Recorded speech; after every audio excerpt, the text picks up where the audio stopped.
Alright, and welcome back to a probably quite short-lived series of board games that I've brought back from my parents' house.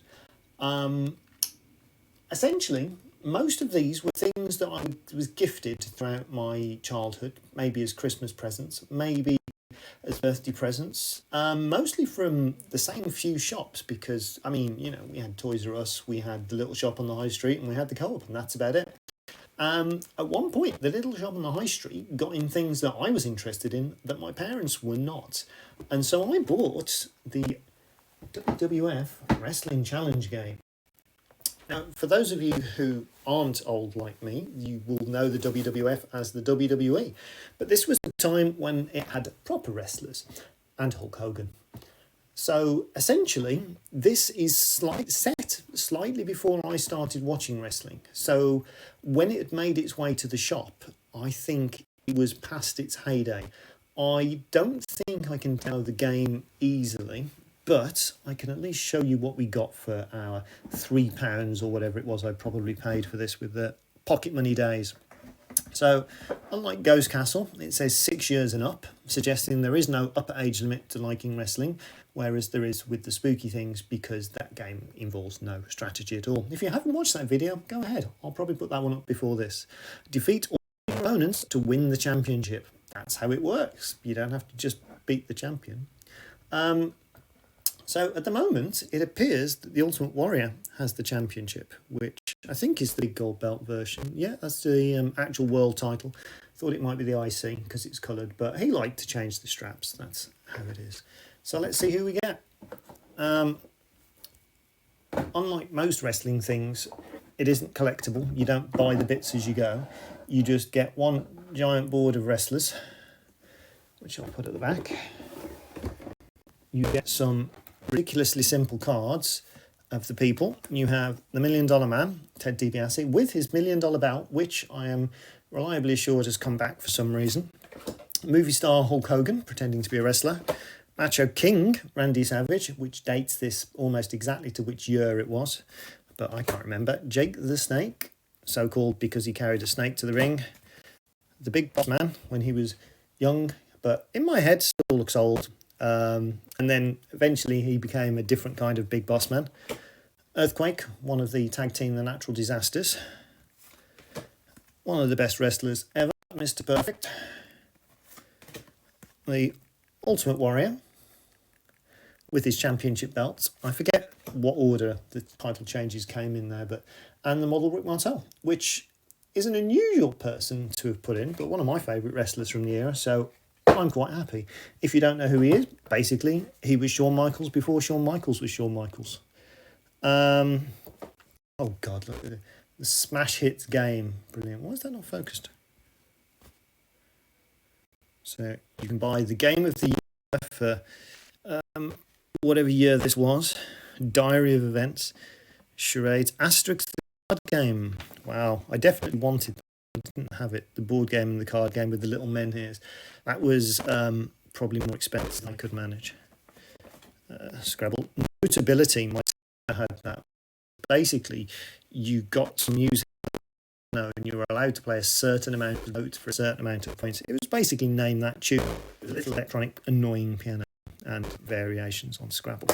So I'm presuming the rules for this are all in the lid. There we go.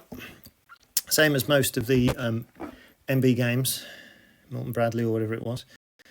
Yeah, Milton Bradley. This is 1991, so it's 1990s wrestler, but in 1991, I think.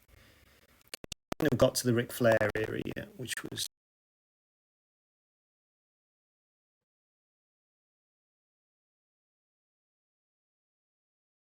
is bad because in the John Cena and you go, oh. Because it's basically examples of my cousins, I think.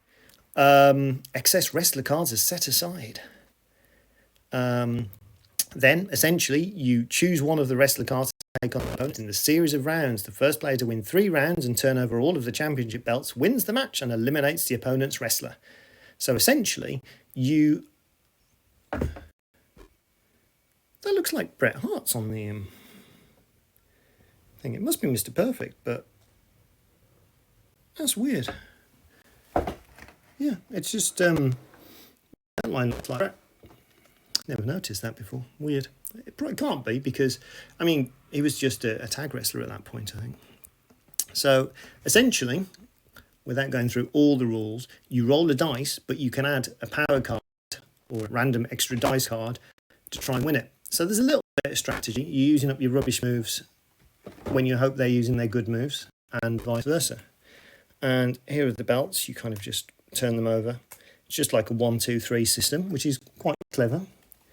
You've got coloured die, which are quite nice. So you can match those to your authentic looking wrestlers. The red one's clearly blazing. And then you've got all these cards with vaguely familiar wrestling moves. So you've got figure 4, knee drop, bear hug, power slam, bear hug, body press. I don't think there's any 6s. Camel clutch, that's a finisher and it's 3. Yeah, mind you, most of these were probably finishers at the time. A power slam, oh, airplane spin's only a 1. Don't tell Tyler. Yeah. So there's not much move variation.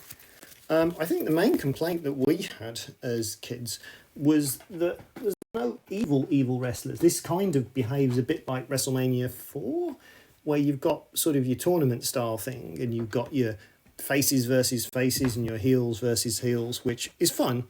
But, I mean, I suppose Earthquake was evil at that point. Jake was evil and $1 Million Man and the Model. So, yeah, I suppose it's 50-50. I don't know whether Macho King was considered technically evil heel at that point. But yeah, I mean, it's a reasonably entertaining game. And because the only thing that says what the wrestlers are these, we just used to insert trading cards from other wrestling-related things from the mid-90s wrestlers. So, you know, you could play as Tatanka or whoever instead. And me and my friends did have a few good times with this. I know my cousin spotted this in a charity shop recently and was very tempted, but it was something ridiculous like £10, and it's not worth that. It's just a curio. But I hope that was at least vaguely interesting. I shall disappear before the 10-minute mark. If you want to see the other similar 90s kid things which I brought back from my parents' house, then please do subscribe, because then you will get notifications when they go up. Otherwise, thank you for watching,